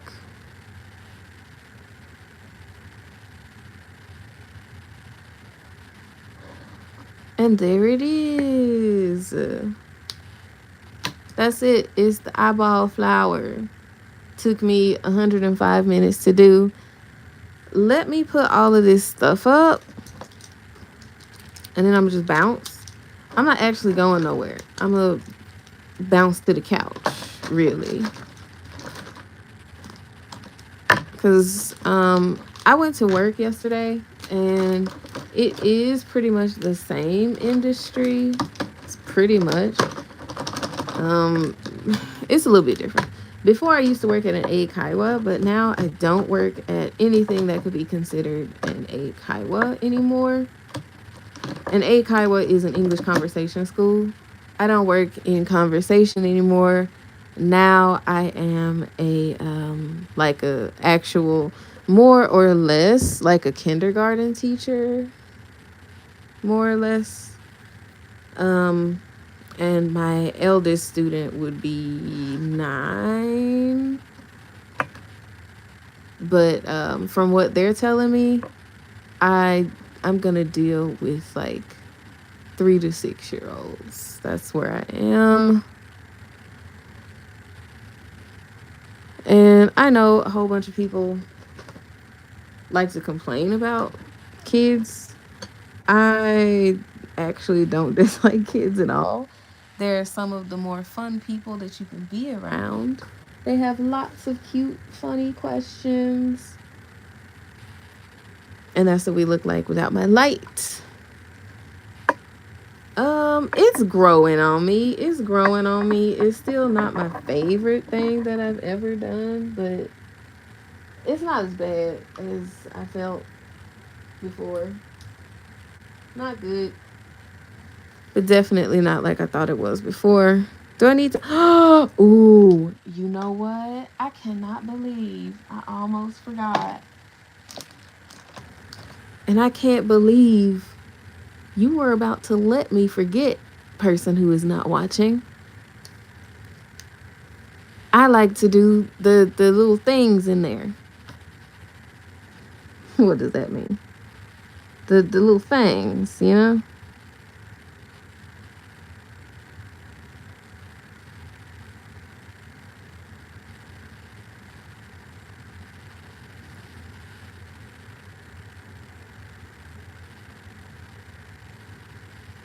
I like to do the little thingy-mabobbers.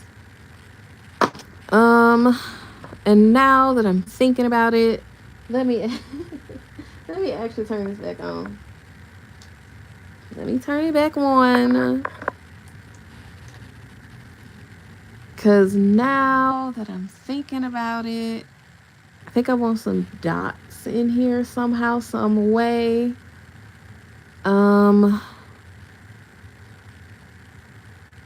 Let me see. What would show up? I'm gonna do. We always do a test patch. Yeah, I'm gonna make these dots like a orangey color, because that would actually show up on yellow.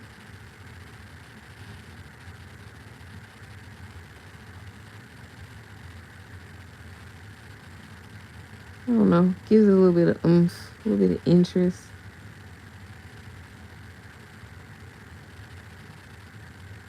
Yeah. Right now it looked like it's got the chicken pox. I promise there's no pox involved over here. Speaking of pox, oh my gosh, I'm terrified. Like, look, are we living in the end times? Just tell me. Just tell me. I would like to know. Give me some kind of agency somewhere, please. And then for the pink part, let's take... Ooh, crimson seems like a bit much. But I guess I'm kind of stuck. So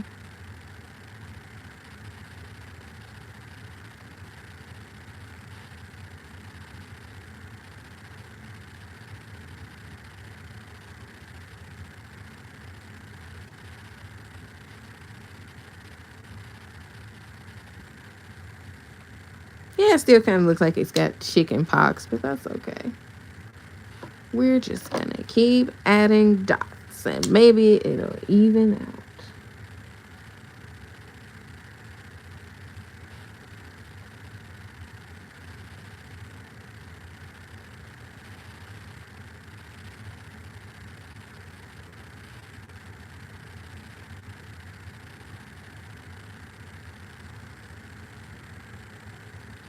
It's like dots, they're a double-edged sword because it might end up looking like your flowers got chicken pox. But you know what? We go with the flow.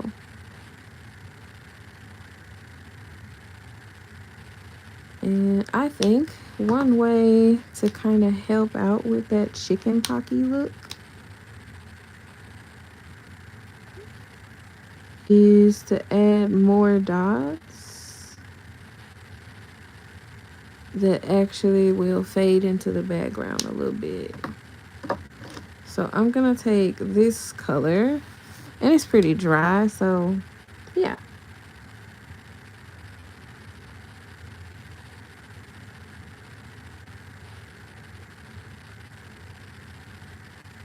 And it has that other pink on it too.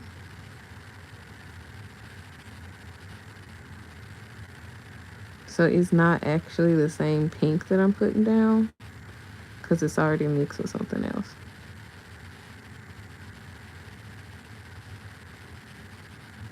Yeah, I think I like that better. It's kind of glittery. It's kind of glittery. Like a glitter tattoo. Which, of course, is not real glitter.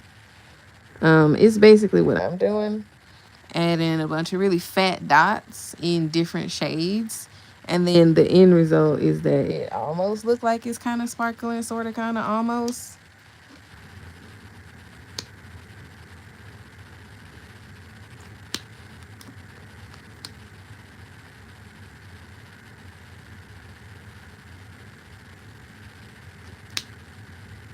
At least, you know, that's the idea, is that it kind of looks glittery at the end. And you take a really fat liner and you just glitter. And you pick colors that are different shades.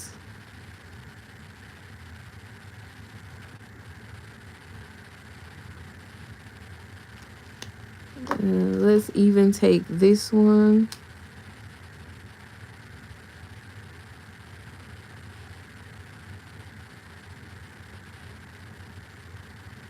I actually like that like it is. Yeah. Yeah, it's very glittery. It's like a glittery flower. I don't know. I like it. I think it's a cute experiment. We already added some red. Let's add some white.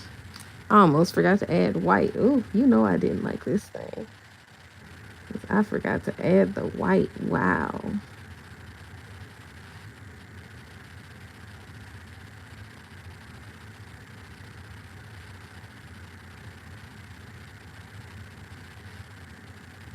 The white helps with the glitter part too. Ooh, and you know what else need white? The eye.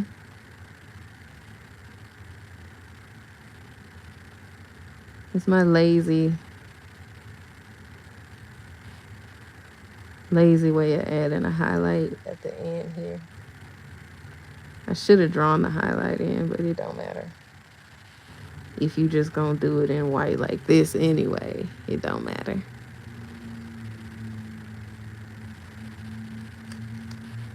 Oh yeah, I didn't finish. Come on, white, come on. You can do it. I believe in you.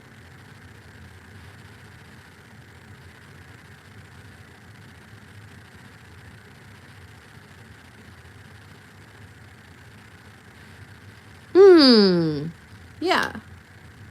That's interesting. Yeah, it kind of gives like a glitter tattoo kind of feel to it. I kind of fuck with it though. kinda. I don't want to put too much glitter though, so I'm gonna leave these leaves alone. And in a perfect world, I think I would take let's take a very light blue actually. Do I have a very light blue? Is this a very light blue? Do I have anything lighter? Possibly not. Yep, possibly no. Probably not. Let's see how dark this is. I guess it's not terrible. So we're going to keep with that tattoo thing. Usually when you see this in a tattoo, it is like a red background or something. But I'm going to go with blue because this is a very primary colory palette choice, whatever color scheme that I've gone with. I have, it's not quite red, but it's pink, yellow, and blue would be that other primary. I feel like it would go at least decent. And the green is just there because that's what leaves look like. I don't know what to tell you. I feel like I should have a lighter blue than this. And I'm going to immediately go in. I'm not going to let this dry. Because I really want to, like, really blend this out.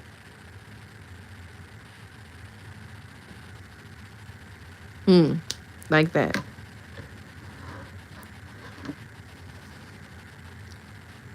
Sometimes tattoo artists do this on purpose a lot. But yeah, sometimes people use it to hide their mistakes.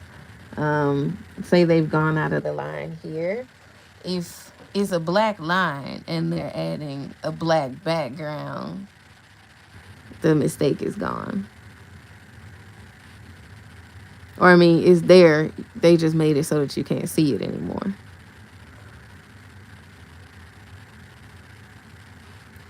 I feel like I should have another blue. I just don't know where it is.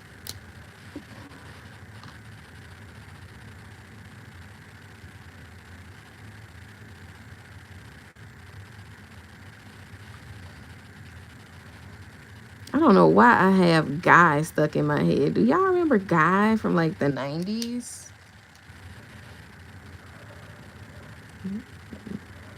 Their self-titled album, Guy. I have the track I Like from that album stuck in my head. And that's one of my earliest childhood memories is my parents listening to it in our basement and talking about how much they liked it.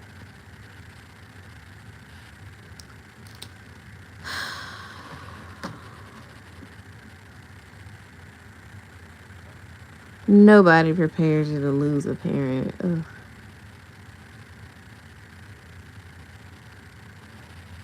I don't think there really is a way you could prepare for that. It just sucks.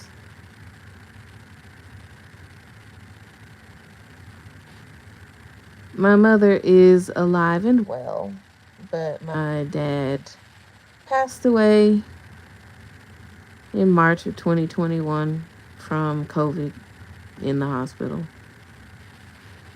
So if you've ever seen my like Twitter feed and stuff and been like, ooh, she is just like, about these masks and stuff. That's why. Because I lost my father. I actually lost a couple cousins too. I wouldn't say that I knew them particularly well, but still sucks either way, doesn't it?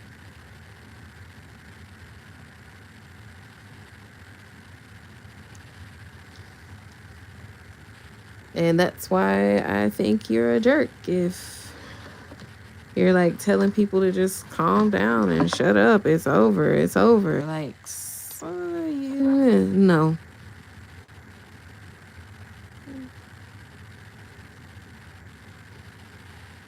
I'm probably never going to be able to feel like COVID is just like whatever, because I went into the ICU in person to see him as he was dying. And I can tell you, I just seeing one person dying of it, even if I didn't know him and didn't care about him, which is absolutely not true. I very much knew my dad, grew up with him. Even if it was like a complete and total stranger, though, I don't think I could look at that day in and day out and be okay. I feel like it needs more blue actually, but I'm kind of scared. Yeah, I'm kind of scared. Ugh, I'm kind of terrified. I don't want to do it, but I'm gonna try. I'm gonna try over here and see what happens. I'm gonna try over. Oh no! Don't do that.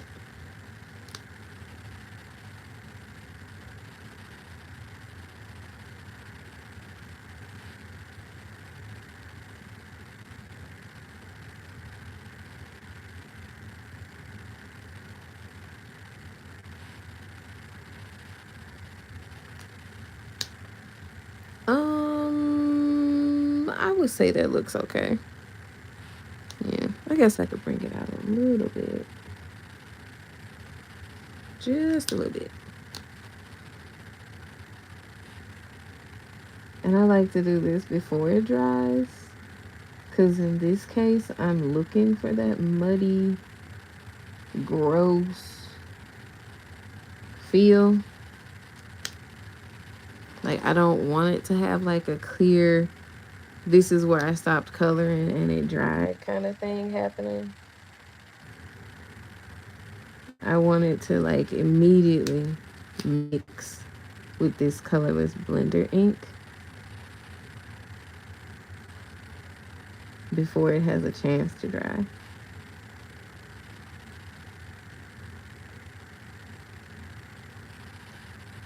And I'm hoping that that gives me like that muddy, look, it blended kind of feel. Mm.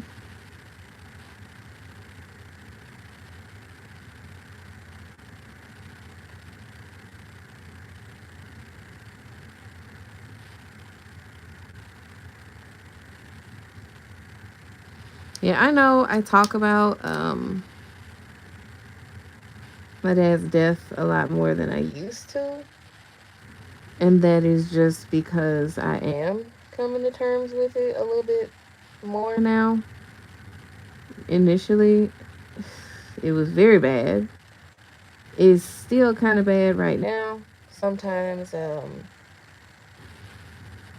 I kind of think of my parents as a unit, so I still find myself saying stuff that sounds like I think he's still alive, even though like logically I know he is not.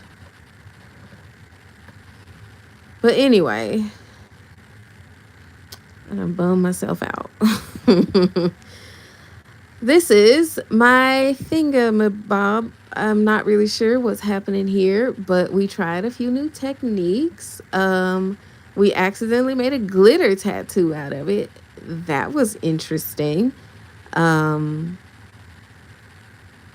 yeah, so there we go. I like it a lot better than when I started, and that's always good. Anyway, I'm gonna get out of here. I ain't gonna do nothing. I'm gonna just be chilling out on the couch. I guess I'll talk to y'all later or whatever. I kind of like this, honestly, because I didn't have to edit this. I just came on here after watching a movie and said what I was gonna say, and that was that on that. I might do it again later. I don't know. But bye.